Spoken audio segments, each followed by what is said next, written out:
पहुंच गए, आसानी से इनको पब्लिसिटी मिल गई, आसानी से इन्हें इज्जतों के ताज मिल गए, आसानी से इनके सर पे दस्तारे हिफ्ज रखा जा रहा है, आसानी से इनके सर पे दस्तारे आलमियत फजीलत रखा जा रहा है, आसानी से ये मुफ्ती बने हैं। मेरे भाइयों ऐसी बात नहीं है। वो मुझे दो मिसरे याद आ रहे हैं। तुमने मेरा कांटों भरा बिस्तर नहीं देखा, तुमने मेरा कांटों भरा बिस्तर नहीं देखा। ये कामयाबी मुझे कोई वरासत में मिली है, ये फूल मुझे कोई वरासत में मिले हैं। ऐसा थोड़ी है कि किसी ने मुझे ये वरासत में फूल दे दिए कि भाई लो मौलाना आरिफ साहब आप जिम्मेदारी संभालो, कायदे उलमा अहले सुन्नत हजरत मौलाना नफीस अख्तर साहब आप लीजिए जिम्मेदारी, हमारे हजरत मौलाना अफसरुल कादरी साहब आपको ये जिम्मेदारी दी जाती है, हजरत मौलाना इसाक साहब आप लीजिए जिम्मेदारी, हजरत मौलाना कामिल साहब आपको ये इज्जत दी जाती है, आपको माला माल किया जाता, हजरत मौलाना अबरार साहब आपको ये जिम्मेदारी दी जाती है। अरे ये फूल हमें कोई वरासत में मिले हैं, तुमने हमारा कांटों भरा बिस्तर नहीं। अल्लाहु अकबर, नारे तकबीर, वाह वाह वाह वाह, माशाअल्लाह। तुमने हमारा कांटों भरा बिस्तर नहीं देखा, संघर्ष नहीं देखा, रातों की मेहनतें नहीं देखी, ट्रेन में जनरल डिब्बों में खड़े होकर के लखनऊ तक जाना।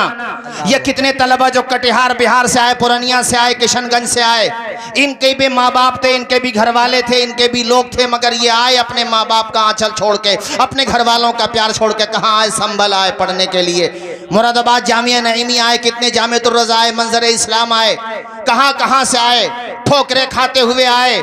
मुझे अपना सफर याद है, आज भी जब मैं राजस्थान पढ़ने गया था मुझे खूब याद है। अजमेर शरीफ हम पहुंचे तो 4,000 रुपये उस जमाने में, सन 2007 या 6 की बात है, 4,000 रुपये कितने होते थे।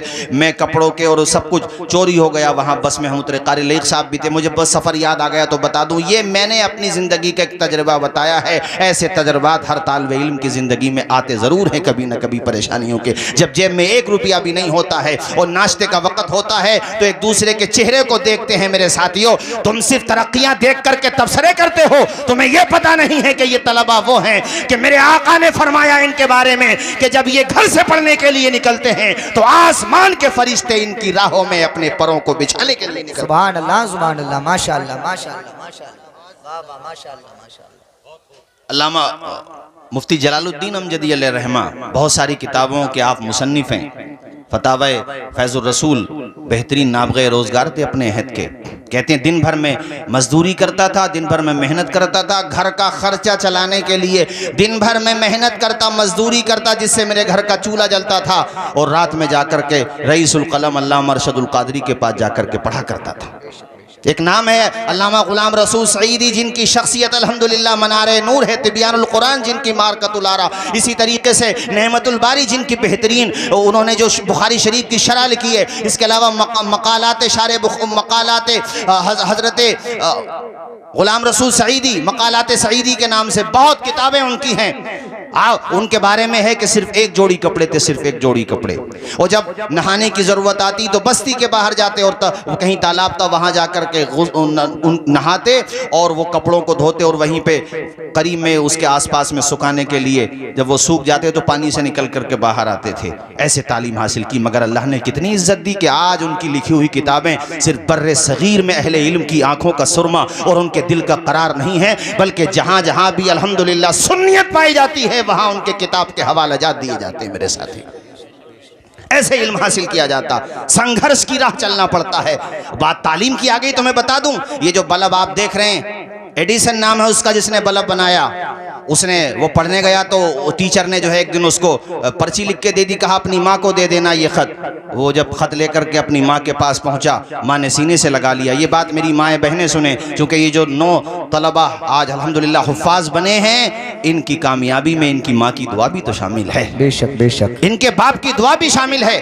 तो वो घर पे आया, जाकर के अपनी माँ को वो पर्चा दिया जो टीचर ने दिया था। माँ ने सीने से लगाया, पूछने लगा माँ इसमें क्या लिखा हुआ है? कहा बेटे इसमें ये लिखा हुआ है तुम्हारा बेटा जीनियस है, तुम्हारा बेटा इंटेलिजेंट है, तुम्हारे बेटे को पढ़ाने के लिए हमारे पास इतने काबिल असातिज़ा नहीं है, ये बहुत गज़ब की सलाहियत रखता है, बेहतरीन जहानत है इसके पास, ये ऐसे सवालात करता है कि इसके जवाब देने के लिए हमारे पास सलाहियत है ही नहीं, ऐसा दिल दिमाग नहीं है हमारे पास जो इसको मुतमईन कर सकें। उसका कॉन्फिडेंस बढ़ गया। माँ ने ऐसे कहा और फिर माँ ने खुद जिम्मेदारी संभाली, कहा अपने बेटे को मैं पढ़ाऊंगी। और इतना पढ़ाया कि उसने दर्जनों ईजादात की। ये बल्ब उसने बनाया और भी बहुत सारी ईजादात की और अपने दौर का बेहतरीन साइंटिस्ट बना। उसकी माँ तो फौत हो गई थी, इंतकाल हो गया था माँ का, माँ मर चुकी थी। एक दिन सामान तलाश करते करते वही पर्ची उसकी निगाहों के सामने आ गई। उसने पर्ची जब खोल के देखी, आंखों से आंसू टपकने लगे, दिल का पैमाना आंखों से छलकने लगा। पर्ची में लिखा हुआ था, तुम्हारा बेटा कुन जहन है, ये कुछ नहीं पढ़ता, इसका जहन काम नहीं करता, उल्टे सीधे सवालात करता है। आप ऐसा करो, आइंदा हमारे स्कूल में अपने बच्चे को पढ़ने मत भेजना, वरना फिर हमें मजबूरन तुम्हें आकर के बताना पड़ेगा। पर्चे में लिख दिया कि आइंदा अपने बेटे को मत भेजना। ये पर्चा वो पढ़ता हुआ जा रहा था और आंखों से टपक रहे थे आंसू कि मेरी माँ थी जिसने डूबता हुआ सूरज उगा करके दिखा दिया। संघर्ष की राह जो चलता है, हालात वही बदलता है, जिसने रातों से जंग जीती है, सूरज बनकर वही चमकता है। बेशक बेशक बेशक, वाह वाह वाह। समझते हैं कारी गजाली साहब यहाँ तक पहुंचे तो ये आसानी से पहुंच गए होंगे, किसी ने थाल में सजा करके दे दी होगी। मैंने क्या कहा था अभी, वो मिसरा याद रखना। हम जैसे लोगों के लिए तो वही मिसरा को वरासत में कामयाबी थोड़ी मिली है यार हम लोगों को, हैं? तुमने मेरा कांटों भरा बिस्तर नहीं देखा, ये फूल मुझे कोई वरासत में मिले हैं। तुमने मेरा कांटों भरा बिस्तर नहीं देखा। बड़ी मेहनत करते हैं तब जा करके कामयाबी मिलती है मेरे साथियों। इन तलबा की मेहनत मैंने नमाज फजर से पहले नहीं बताया आपको। नमाज फजर से पहले तो अल्हम्दुलिल्लाह उठते ही हैं, जबकि ये कौम सिर्फ रमजान में कुरान उठा के देखती है, फिर भी ये आबरू बचाए हुए इस उम्मत की कि ये उठ जाते हैं सुबह में, अरे कपड़ों पे पैबंद लगे हुए हैं तो क्या हुआ, किरदार तो इनका गाजी वाला है। वाह वाह वाह वाह। भाई यही तो कह सकते हो कि नाश्ता नहीं मिलता बच्चों को, फाका करते हैं, रोजाना चावल खा लिए, दाल खा लिए, यही तो कह सकते हो आप। लेकिन इनका मर्तबा पहचानो, इनका मकाम पहचानो। ये देखो किस तरीके से मेहनत करते। कभी गुजरा करो मदरसे के पास से, अल्लाह रसूल की मोहब्बत ही में सही उन तलबा के सर पे हाथ रख दिया करो और किसी तालिबे इल्म की खामोशी से साथ जाकर के मदद कर दिया करो। ये सोच करके मेरा छोटा भाई है या औलाद दाखिल है, वो तालिबे इल्म हाफिज कुरान बनेगा, वो कुरान पढ़ेगा, उसका सवाब अल्लाह ताला तुम्हारी रूह को भी अता फरमाए। बेशक बेशक। मेरे हुजूर की रूह पाक खुश होगी कि मेरे मेहमान से कितनी मोहब्बत कर रहा है। कोई बिहार से, कहाँ है बिहार, यहाँ है 700-800 किलोमीटर दूर, और किशनगंज चले जाओ तो कितने किलोमीटर दूर, और दूर चले जाओ कोई बंगाल से, कोई जनाबे वाला कर्नाटका से, कोई कहाँ से हमारे संबल में पढ़ने के लिए आया है। तो हमारी जिम्मेदारी बनती है कि हम अपने पैसों को फजूल पानी की तरह बहाने की जगह इन बच्चों का सहारा बन जाए। जैसे सर्दियां पड़ रही हैं, अपनी आल औलाद के लिए हम गरम गरम कपड़े लाते हैं, तो क्या किसी तालिबे इल्म को हम गोद नहीं ले सकते? क्या 10-20 तलबा को हम गोद नहीं ले सकते? और ये बात मैं उद्योगपतियों से भी कहता हूं, ये बात मैं पॉलिटिशियन से भी कहता हूं, सबसे कहता हूं कि ये मेहमानाने रसूल हैं। जिस जमाने में तुम सिर्फ जुमे की नमाज पढ़ते हो, उस जमाने में भी अल्हम्दुलिल्लाह ये रोजाना कुरान मजीद की तिलावत भी करते हैं और 5 वक्ता नमाज बाजमात अदा करते हैं। सुभान अल्लाह, माशाअल्लाह माशाअल्लाह। इनका मकाम पहचानो, इनका मर्तबा पहचानो, इनका रुतबा पहचानो, इनसे प्यार करो, इनको सम्मान दिया करो, इनसे मोहब्बत किया करो। चूंकि कल क़यामत के दिन यह आया है किताबों में कि अल्लाह पाक जब इनसे फरमाएगा जाओ जन्नत में जाओ, तो ये कहेंगे या अल्लाह हम अकेले जाएं या उन्हें भी ले जाएं जो हमसे सिर्फ और सिर्फ तेरी रजा के लिए मोहब्बत किया करें। उनका कोई मकसद नहीं था, नामो नमूद मकसद नहीं था, वो इसलिए हमसे मोहब्बत करते थे या अल्लाह कि हम तेरा दीन पढ़ें, वाह वाह वाह, हम तेरा दीन घर घर तक पहुंचा रहे हैं। उनका सिर्फ यही मकसद था, ए अल्लाह हम अकेले जाएं उनको भी लेके जाएं।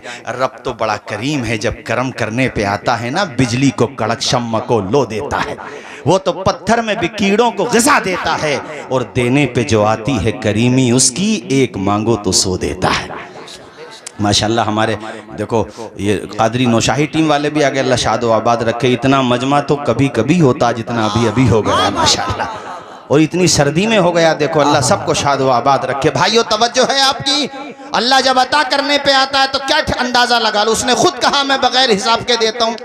ये बगैर हिसाब हमारे एतबार से है, चूंकि हम हिसाब लगा ही नहीं सकते यार। हम क्या हिसाब लगा लेंगे भाई, अल्लाह ताला अता कर रहा बगैर हिसाब, हिसाब नहीं लगा सकते। अल्लाह पाक फरमाएगा तन्हा नहीं जाओगे, जिसको भी पहचानते हो चलो पहचानो और उनको भी एंटर करो। जरा झूम के बोलो सुभान अल्लाह, और मचल के बोलो मेरे भाइयों उनको भी साथ लेकर के जाओ, कितनी इज्जत मिल रही है, सुभान अल्लाह। इसलिए मैंने तुमसे ये बात कही है, फतहुल्ला सराय वालों से भी कही है, और जितनी सराय शहर संबल में हैं सबसे, जितने पुरे हैं उनसे, और जितने गैर पुरे और गैर सराय हैं उनसे भी हैं। मैंने तो सबसे कही है कि जो भी तुम्हारे महल्ले में इदारा चल रहा है, भाई अजम उलूम हो, नकाशा-ए-उलूम हो, ज़मीर-उल-उलूम हो, फैज़ुल-उलूम हो, हैं, मखदूमिया हो, सबके नाम मेरे इस वक्त जहन में नहीं आ रहे, जितने भी मदरसे हैं, मकतब हो या बड़े मदरसे हो, है ना, जहाँ भी तालीम हो रही है, जिम्मेदारी बनती है हमारी कि हम उसमें योगदान दें। अरे आदमी गुड़ न दे, गुड़ जैसी बोली तो बोल दे। मौलाना अबरार साहब, हमारे मौलाना अबरार साहब का मदरसा रज़ा हसनैन माशाल्लाह, हैं? भाई आदमी गुड़ न दे, गुड़ जैसी, भाई मौलाना बड़ी मेहनत कर रहे हो माशाल्लाह, तो दिल बढ़ जाता मौलाना का। ये नहीं है गुजरे तो इधर से भी गुजरे तो ऐसा लग रहा था भोपाल के बटुए हैं, उधर से गुजरे तो भी ऐसे लग रहा था, और मौलाना का दिल टूट जाता है यार। तो मेहनत करो, इनके बाल बच्चों को पढ़ाओ, और सीधे मुंह नहीं बोल सकते। अरे 150 रुपए हाथ पे रख दो उसके, हैं, तुम्हारे 150 रुपए से कुछ नहीं घटेगा, मगर उस मौलाना का दिल बढ़ जाएगा जरा। जैसे यहाँ पर माशाल्लाह मैंने अंदाजा लगा लिया थोड़ी देर में, मैं भी सैरो सियाहत वाला आदमी हूँ, मुझे थोड़ी बहुत पहचान तो हो ही जाती है। खूब खुश है माशाल्लाह फतहुल्ला सराय वाले यहाँ पर। मैंने देखा थोड़ी देर में बहुत सारे लोग आ गए मोहल्ले के, और बड़े खुश हैं, कभी कारी साहब बड़ी मेहनत कर रहे हैं, बच्चों को पढ़ा रहे हैं। यार तुम अगर मर गए तो नमाज जनाजा पढ़ाने वाला बेटा नहीं मिलेगा तुम्हें, अगर ये मदरसे बंद हो गए तो। ये सवाल आता, कारी नैयर साहब मदरसों ने क्या दिया है? मैंने कहा तुम्हारे बच्चों को जिंदगी का सलीका दिया है मदरसों को। मदरसों ने तुम्हारे बच्चों को पत्थरों से हीरा बना दिया है मदरसों ने। तुम कहते हो इन मदरसों ने क्या दिया? जिंदगी जीने का सलीका दिया है मदरसों ने, शूर जिंदगी दिया है मदरसों ने। हमारे बच्चों को अपने वक्त का बेहतरीन आलिम बनाया है मदरसों ने। हमारे बच्चों को खुदा रसूल की मार्फत देने का काम किया है मदरसों ने। हमारे बच्चों को हीरा बनाने का काम किया है मदरसों ने। और ये जो मस्जिदों से मीनारे हैं, और इन मीनारों से जो आजान की सदाएं बुलंद होती हैं, ये मुअज्जिन देने का काम भी तो किया है मदरसों ने। माशाअल्लाह माशाअल्लाह। क्यों पीछे पड़े हुए हैं लोग मदरसों के, मुझे बताओ। उन्हें पता है कि ये मदरसे अहले ईमान की रीढ़ है, रीढ़। बोलो, ऊंचा बोलो। आज 26 जनवरी थी, आज बात आई तो मैं बताऊं आपको, ये भी जिक्र आता है कि हमने क्या किया। अब तो पता नहीं क्या क्या जिक्र आता है, ऐसे ऐसे जिक्र आते हैं कि हम बता भी नहीं सकते आपको। अब आप सब जानते हैं कैसे कैसे जिक्र आते हैं। अरे हमने क्या किया? हम खून की किस्तें तो कई दे चुके, लेकिन ए अर्ज़े वतन हक अदा क्यों नहीं होता है? सवाल है, हमने क्या दिया? आखिरी शासक थे बहादुर शाह जफर, उनके सामने उनके पोतों के कटे हुए सर रख के लाए गए थे मेरे भाइयों, मगर फिर भी उन्होंने हिम्मत नहीं हारी, हौसला नहीं हारा। हमने क्या दिया? उनसे उस वक्त के बड़े बड़े हुक्मरानों ने कहा था, बहादुर शाह जफर अब लंका लुट चुकी है, कुछ नहीं बचा तुम्हारा, सब कुछ ईस्ट इंडिया कंपनी के अधीन है, सब कुछ उसी के पास है, तुम्हारे पास कुछ नहीं। उन्होंने शेरी रंग में कहा था, दमदमे में दम नहीं, खैर मांगो जान की। ए जफर ठंडी हुई तेग हिंदुस्तान की, बूढ़े थे कैदी बना लिए गए थे, ढांचा बचा था बस, उसमें आत्मा थी, इसके अलावा क्या बचा था? कहां पर कैद थे? बर्मा में, म्यांमार में, आज भी उनका मजार शरीफ वहीं पर है। आपने जवाब दिया था जब अंग्रेजों ने कहा था दमदमे में दम नहीं, खैर मांगो जान की, ए जफर ठंडी हुई तेग हिंदुस्तान की, तो बहादुर शाह जफर ने कहा था, गाजियों में बू रहेगी जब तलक ईमान की, तख्ते लंदन तक चलेगी तेग हिंदुस्तान। वाह वाह वाह वाह वाह वाह वाह वाह वाह वाह वाह, माशाअल्लाह माशाअल्लाह। भाइयों बस में चूंकि वक्त का मुझे ख्याल है, मैं तो औरों से कहता हूँ ख्याल रखो, तो मैं नहीं रखूंगा तो कौन रखेगा? इसलिए मैं आपसे आखिर में कहूँगा, कारी गजाली साहब बैठ जाओ थोड़ी देर जरा। आप भी, आपको हमारे ये अच्छा हजरत को लेने के लिए जा रहे हैं, ठीक है ठीक, हाँ ले आइए फ़ौरन, चूँकि सर्दी बहुत ज़्यादा है और आप देख रहे हैं कोहरा भी पड़ रहा है, मगर फिर भी आप लोग तशरीफ़ लाए। मौला ताला हम सबको अमल की तौफीक अता फरमाए। भाइयों आखिर में चंद बातें और कहूँगा। देखो, तौहीद, अल्लाह को एक मानना, जोर से बोलो, अल्लाह को एक मानना। ये सारी बातें घुट्टी में पिला दी जाती हैं मदरसों के अंदर। हाँ, एक मान, कुल हुवल्लाहु अहद, ऊंचा बोलो, अल्लाह माबूद ला इलाहा इल्लल्लाह, माबूद सिर्फ अल्लाह है। एक लॉजिकल बात कह रहा हूं मैं बहुत सीधी सीधी बात कह रहा हूं भाई। खुदा कौन, खुदा अक्ल के एतबार से कौन होगा भाई खुदा? जो हमें बनाए या जिसे हम बनाए? अरे ऊंचा बोलो यार, जिसे हम बनाए। तो जिसे हमने बनाया वो तो खुद हमारा मोहताज है। खुदा वो है जिसने हमें भी बनाया, जिसने पूरे संसार को बनाया, जो संसार का रचयिता है। अब इसको हमारा जुर्म समझो, कुछ भी समझो, मगर ये सच है कि अहले हक माबूद और खुदा सिर्फ एक ही को मानते हैं। अपने नबी को भी हम खुदा नहीं मानते, जान से ज्यादा प्यार करते हैं उनसे, मगर उन्हें भी हम खुदा, अरे जोर से बोलो खुदा। उन्होंने खुद हमें ये तालीम दी, अशहदु अल्ला इलाहा इल्लल्लाह, अल्लाह माबूद सिर्फ और सिर्फ अल्लाह, माबूद सिर्फ वो है। ये तो अकल भी कहती है बाबा, खुदा वही तो है जिसने सबको बनाया, जिसका कोई अंत नहीं, जिसकी कोई शुरुआत नहीं। यार जिसका आगाज होगा अंजाम भी होगा, लॉजिकल बात है। अरे 1000 साल की उम्र भी किसी की है तो भैया 1000 साल के बाद तो एंडिंग है कि नहीं, बोलो। और जिसकी एंडिंग हो गई वो खुदा कैसे होगा भाई? खुदा तो वो है जिसने सबको बनाया, उससे किसी ने नहीं बनाया। उसका ना आगाज ना इंतहा, वो हमेशा से है, हमेशा रहेगा।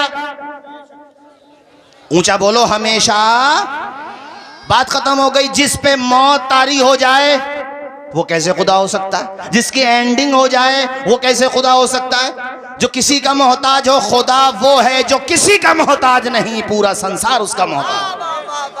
बेशक बेशक बेशक, ये बिल्कुल लॉजिकल बात है।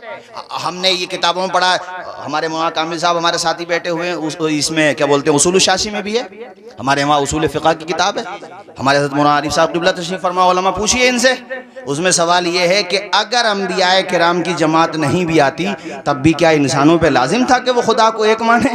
तो जवाब में दिया गया है उसकी अक्ल तो उसको बताने के लिए काफ़ी है ना, कहाँ इस संसार का रचयिता सिर्फ एक ही है।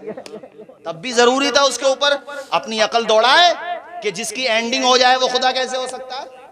हमारे हज़रत मौलाना ज़ियाउल मुस्तफ़ा साहब क़िबला माशाअल्लाह, हज़रत मौलाना रिफ़ाउल साहब, हाफिज़ मुनव्वर साहब हसनपुर से, देखो इतनी सर्दी में आ गए, तुम तो शहर के सराय और पुरे से आए हो या हसनपुर से आए? सुभान, इतनी सर्दी में अल्लाह शादो आबाद रखे, अल्लाह खुश रखे सबको। भाइयों बात समझ आ रही कि नहीं आ रही? बोलो। अल्लाह का शुक्र अदा करो कि अल्लाह ने तुम्हें साहिब ईमान बनाया। इससे बड़ी दौलत है दुनिया में किसी के पास? वरना पता नहीं क्या क्या खा रहे हो,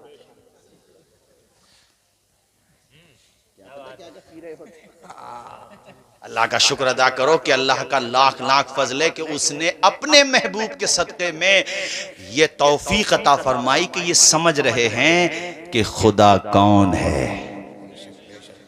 जोर से बोलो खुदा कौन है? हजरत ईसा जब दुनिया में आए बगैर बाप के, तो उन्होंने जब उनकी माँ पे इल्ज़ाम लगा, सूरह ताहा में है 16वें पारे में, इल्ज़ाम लगा हज़रत मरियम पे कि बगैर बाप के कैसे हो गए, उल्टा सीधा इल्ज़ाम लगा दिया लोगों ने। फ़ाशारत इलैहि, तो हज़रत मरियम ने इशारा किया अपने बच्चे ईसा की तरफ, तो आप बोल पड़े पालने में और कहा इन्नी अब्दुल्लाह, मैं अल्लाह का बंदा हूँ। बेशक बेशक। पहले अपनी नबुव्वत का ऐलान नहीं कर रहे हैं, अब्दियत का कर रहे हैं कि मैं अल्लाह का, चूंकि जानते थे कि बाद में लोग मुझे भी खुदा बना लेंगे, अरे दावा कर लेंगे, मतलब ये है। और ईसाइयों ने किया, आपने जबान खुलते ही ये कहा, बाद में कहा वजालनी नबिया, मगर पहला लफ्ज ये है कि बेशक मैं अल्लाह का बंदा हूं। जोर से बोलो, मैं अल्लाह का बंदा। बगैर बाप के आ गया तो ये ना समझ लेना कि खुदा मेरा बाप है, माज़अल्लाह। खुदा बाप होने से पाक, खुदा बेटा होने से पाक, खुदा बीवी होने से पाक, वो शौहर होने से पाक। कुल हुवल्लाहु अहद अल्लाहु समद लम यलिद वलम यूलद वलम यकुल लहू कुफुवन अहद। ना उसका कोई बाप है, ना उसका कोई बेटा है, उसका कोई मिस्ल है ही नहीं, वो बेनियाज है, यकता है, वो अकेला।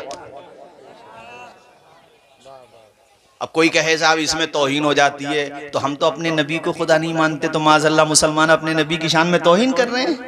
नहीं, खुदा को खुदा मानो और गैर खुदा को गैर खुदा मानो। हाँ, गैर खुदा में जिनके जो मरातिब रुतबे हैं उस एतबार से मानो। हम अपने नबियों को सबसे अफजल मानते हैं चूंकि वो सबसे अफजल हैं, मगर खुदा, अरे जोर से बोलो, खुदा नहीं है। खुदा सिर्फ एक है। आवाज आए, खुदा सिर्फ एक है। अरे शान के साथ बोलो मेरे साथ, ला इलाहा आवाज आए ला इलाहा, जो संसार का रचयिता है, जिसने माँ के पेट में एक कतरे से तुझे लोथड़ा बनाया, फिर देख कैसे परवरिश पाता रहा। पूरी जनीन की पूरी अल्लाह ताला ने पूरी सूरत बताई है कि कैसे कैसे तू परवरिश पाता रहा, यहाँ तक कि अल्लाह के हुक्म से तेरा ढांचा बन गया। फिर अल्लाह ने चाहा तो उसमें रूह आ गई। फिर देख तू माँ के पेट में 3 अंधेरों में, मेरा रब कहता है मैंने तुझे 3 अंधेरों में रोजी दी। माँ के शिकम का अंधेरा था, माँ के पेट का अंधेरा है, बच्चेदानी का अंधेरा है। और बच्चेदानी में जब तू बच्चा था ना, माँ के पेट के अंदर था, तो वो बच्चा भी झिल्ली से लिपटा हुआ था। तो झिल्ली का अंधेरा, बच्चेदानी का अंधेरा, माँ के शिकम का अंधेरा। मगर देख कुदरत की रहमत का वहां भी था सवेरा। तुझे वहां भी रोजी मिल रही थी, तुझे रिस्क मिल रहा था। कोई नहीं था तेरे साथ वहां, बता कौन था? खुदा की कुदरत थी वहां पे, खुदा की रहमत थी वहां पे। अंधेरा दूर करने को उजाला कौन देता है? उम्मीदें टूट जाएं तो सहारा कौन देता है? शिकम की आग जब बढ़कर कलेजा छलनी करती है, बुझाकर तिश्नगी मुंह में निवाला कौन देता है?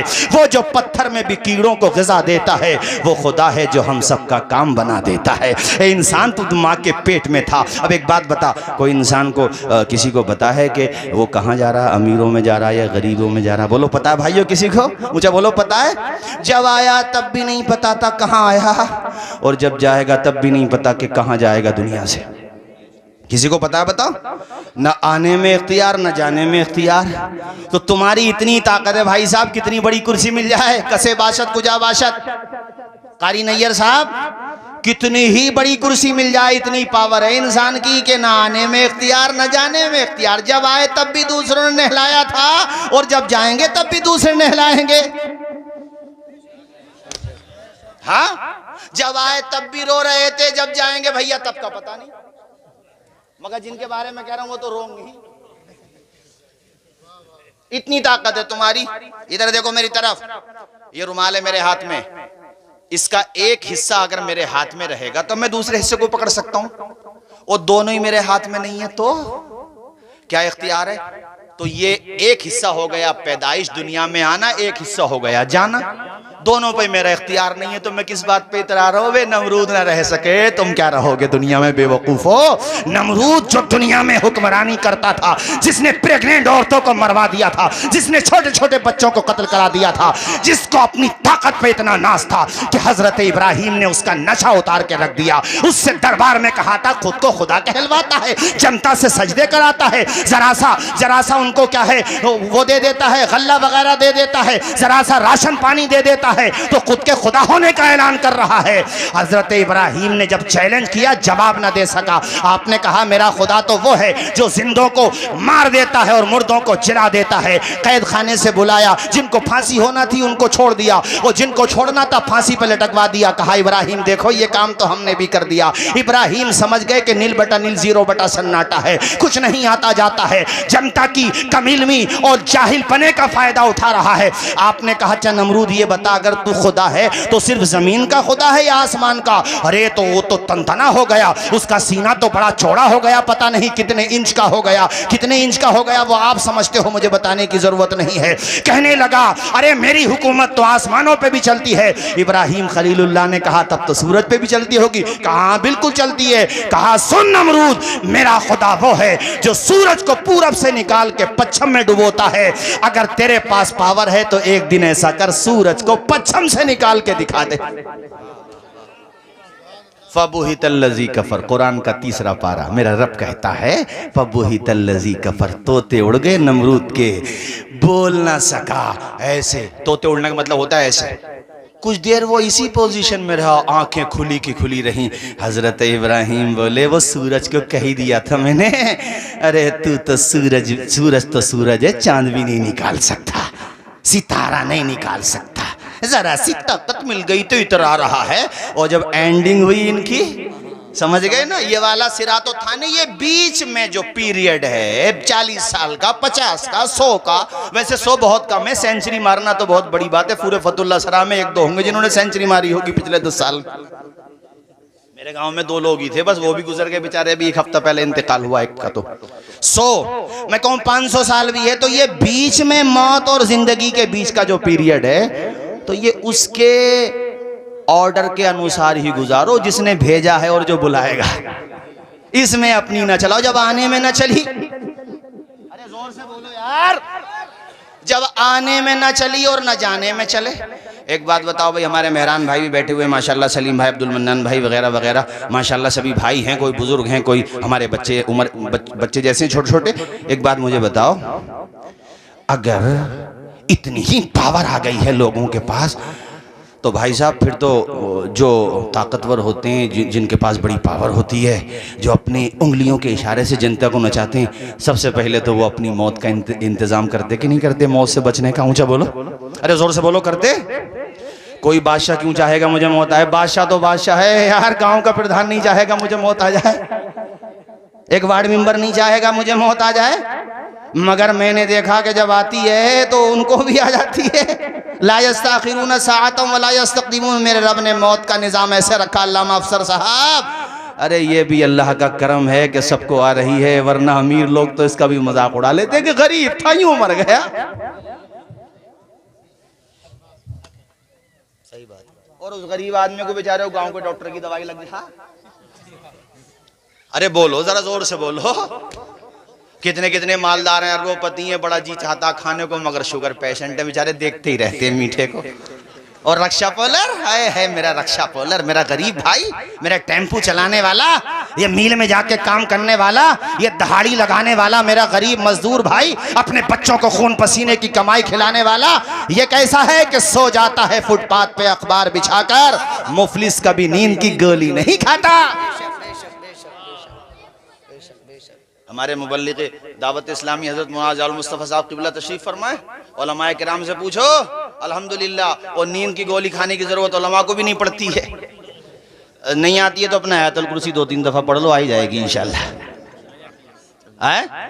हाँ, झुम झुम के बोलो सुभान अल्लाह, सुभान अल्लाह। मैं तुम्हें ये समझा रहा था कि भैया इंसान का ना आने में इख्तियार और ना, हाँ ताकत दी है अल्लाह ने। एक साहब मुझसे सवाल कर रहे थे, वो क्या सवाल कर रहे होंगे तुम समझ गए होगे, हजरत ये सब वैसा वैसा वैसा, अरे मैं समझ गया क्या कहना चाह रहे हैं। मैंने कहा ऐसा बहुत हो चुका, पहले भी यार कुरान पढ़ो ना, तुम 12वां पारा ही पढ़ लो। पहले हज़रत नूह अलैहिस्सलाम का जिक्र है, फिर हज़रत हूद का है, फिर हज़रत सालेह का है, फिर हज़रत शुएब लूत अलैहिस्सलाम का, फिर शुएब अलैहिस्सलाम का, फिर मूसा और हारून का है, और फिर आगे बढ़ो तो सूरह यूसुफ आ जाती है। तो ये सबके जिक्र कुरान में क्यों आए कि इन्होंने ऐसा किया, फिर ऐसा हुआ, फिर जालिमों का अंजाम ये हुआ?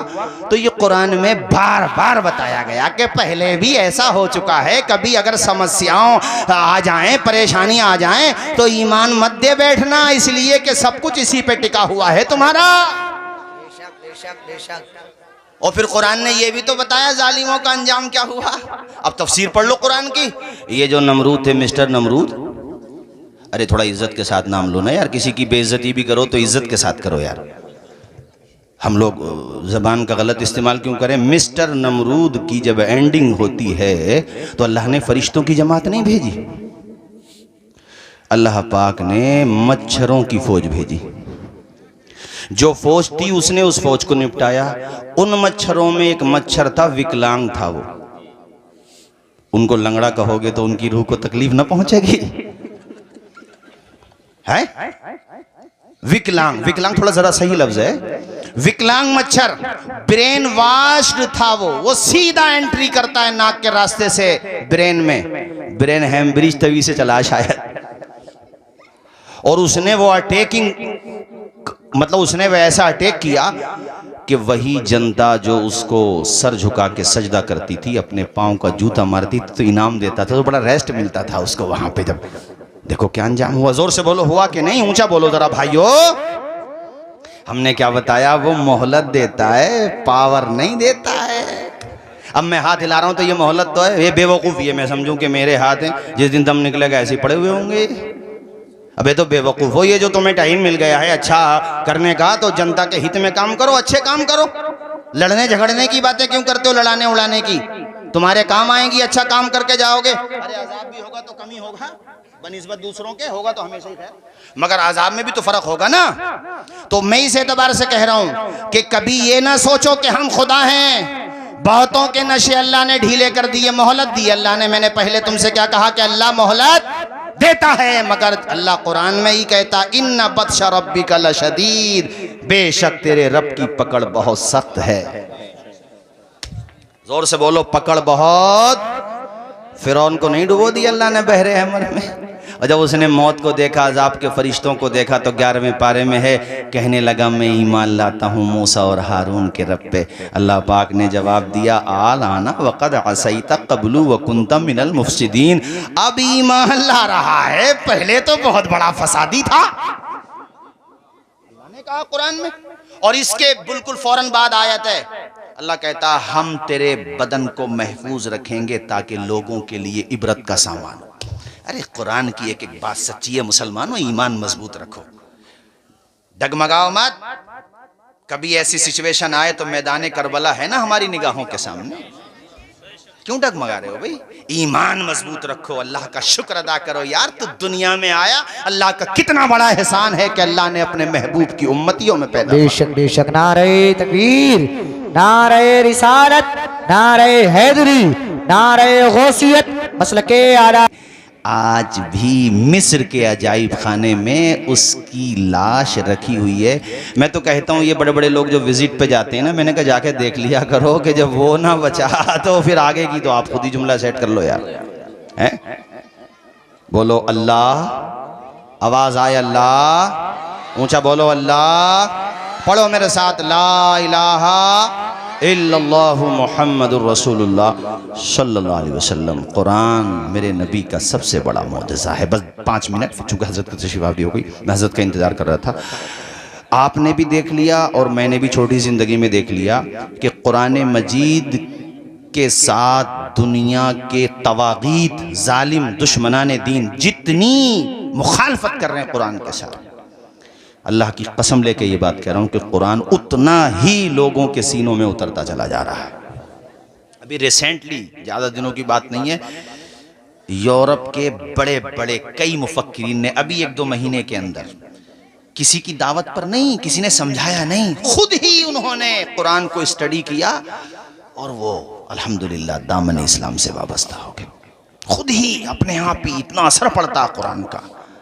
कुरान का चैलेंज कल भी था, आज भी है कि किसी में ताकत है, जिन्नात को भी बुला लो साथ में अपने, चूंकि शयातीन जिन भी होते हैं, शरपसंद भी होते हैं, तो तुम अमल उमल करके कैसी सेटिंग कर करा के उन्हें भी बुला लो और तुम भी सब लग जाओ, जितने भी पढ़े लिखे हो, कुरान की तरह एक आयत ला के दिखा दो। चैलेंज कल भी था, आज भी है।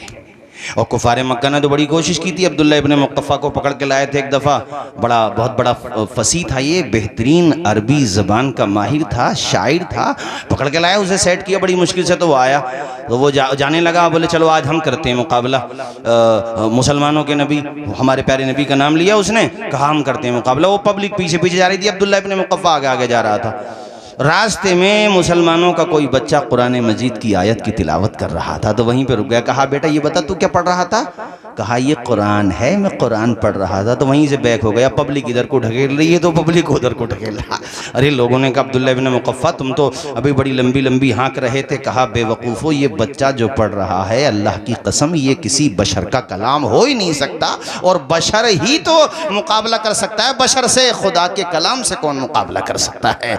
वापस हो गया भाइयों, एक दफ़ा और सेट करके लाए थे एक बहुत बड़े अदीब को, और हुजूर की चौखट पे पहुंच गए थे ये लोग। मेरे आका उस वक़्त कुरान मजीद के दूसरे पारे की इस आयत की तिलावत कर रहे थे, वलकुम फिल क़िसास हयात। इतना ही उसने सुना, चौखट पे खड़ा हो गया था, खड़ा था, गिर गया था और वहीं से वापस हो गया था। कहा था मक्का वालों, मोहम्मद का मुकाबला नहीं कर सकते हो, इसलिए कि ये जो पढ़ रहे हैं किसी इंसान का कलाम नहीं है, ये तो रहमान का कलाम है। आज खुदा का शुक्र अदा करो, वो कुरान तुम्हारे घरों में मौजूद है, उसकी तिलावत किया करो। मुझे बता रहे थे कई लोगों ने आपके मोहल्ले के बताया कि बहुत से बच्चे हैं यहाँ पर भी, इस बस्ती में भी और दूसरी बस्तियों में भी, जो मोबाइलों पे जुआ खेलते हैं, इसके अलावा शराबें भी पी रहे हैं हमारे बच्चे, और क्या कैसी कैसी बुराइयां बताई, मैं क्या जिक्र करूं माइक पे। और ये नशे वाली बीमारी भी बहुत फैल रही है हमारे मुसलमान नौजवानों में। और भाई तू नशा करने दुनिया में थोड़ी आया था, तू तो दुनिया का नशा उतार के मुस्तफ़ा की मोहब्बत का जाम पिलाने के लिए आया था।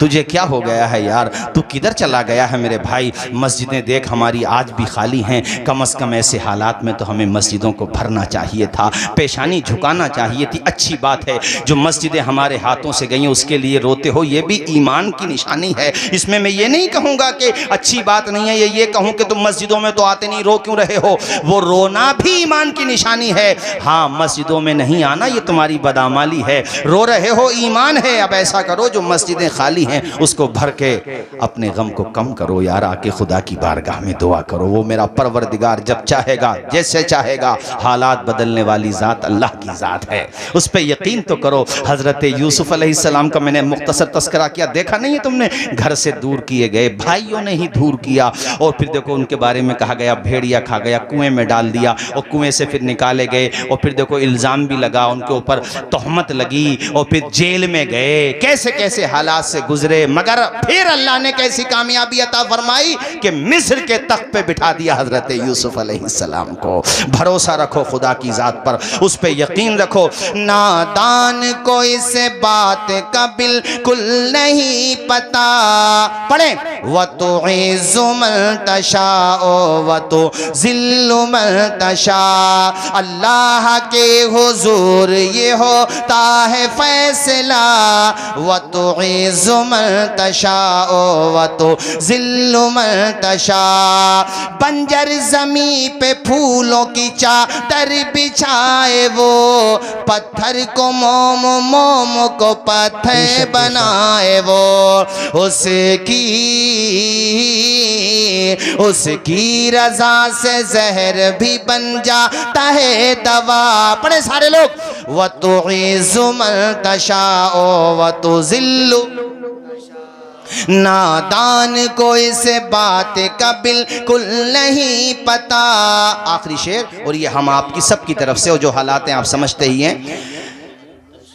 बेजानवाज़िशात की बारिश फजूली है, हमको जलील करने की साजिश फजूल है। बेजानवाज़िशात की बारिश फजूल है, हमको जलील करने की साजिश फजूल है। हम अपना कदम कदम पे निगहबान है खुदा। पढ़े झूम के। व तो इज़्ज़ु मन तशाओ व तो ज़िल्लु। माँ के पेट में उसने अकेला नहीं छोड़ा, इतने बड़े संसार में वो तुम्हें तन्हा नहीं छोड़ेगा। हज़रत मूसा अलैहिस्सलाम और हारून अलैहिस्सलाम से अल्लाह ने कहा, ये 16वें पारे में है सूरह मरियम में, अल्लाह ने कहा मूसा और हारून तुम जाओ, इसको फ़िरौन को दावत दो, तबलीग करो इसके पास जाके, और इसको समझाओ। अल्लाह पाक ने कहा ए मूसा और हारून, मैं तुम्हारे साथ ही हूँ, तुम्हारी बात सुन रहा हूँ मैं। ऐसी कुरान में एक जगह अल्लाह पाक कहता वह हुआ माकुम ऐनमा कुंतुम, ऐ मेरे बंदो तुम कहीं पर भी रहो, तुम ये ना सोचना तुम्हारे साथ कोई नहीं है, दुनिया साथ छोड़ देगी मगर तुम्हें पैदा करने वाला तुम्हारा खुदा तुम्हारे साथ रहेगा। वह हुआ माकुम ऐनमा कुंतुम, तुम कहीं पर भी रहो वो तुम्हारे साथ है। उस पर भरोसा रखो, उस पर एतमाद रखो। जब दुनिया की मदद के दरवाजे बंद हो जाते हैं तब भी परवरदिगार की मदद का दरवाजा खुला रहता है, उसकी तरफ लो लगाओ। कुरान में है, ऐ महबूब ये पूछते हैं मेरे बारे में कि मैं कहाँ हूँ, इससे कह दो मैं तुम्हारे करीब हूँ। उजीबु दावत दाई इज़ा दान, जब ये दुआ करते मैं इनकी दुआ सुनता हूँ, मैं इनकी दुआ कबूल करता हूँ। ओ बंदो तुम अल्लाह से दुआएं तो करो, तहज्जुद की नमाज पढ़ के दुआएं करो, अव्वबीन और इशराक पढ़ के दुआएं करो, तुम 5 वक्त नमाजी तो बन जाओ। ए अल्लाह तू हमारे कितने करीब है, ए मेरे मालिक तू हमारे कितने करीब है। कुरान में रब इसका भी जवाब देता है, वनहनु अक़रबु इलैहि मिन हब्लिल वरीद, जिस नस पे जिस रग पे तुम्हारी जिंदगी टिकी हुई है वो रग भी उतना करीब नहीं है जितना मेरी रहमत तुम्हारे करीब है। वमा अलैना इल्लल बलाग। अस्सलामु अलैकुम।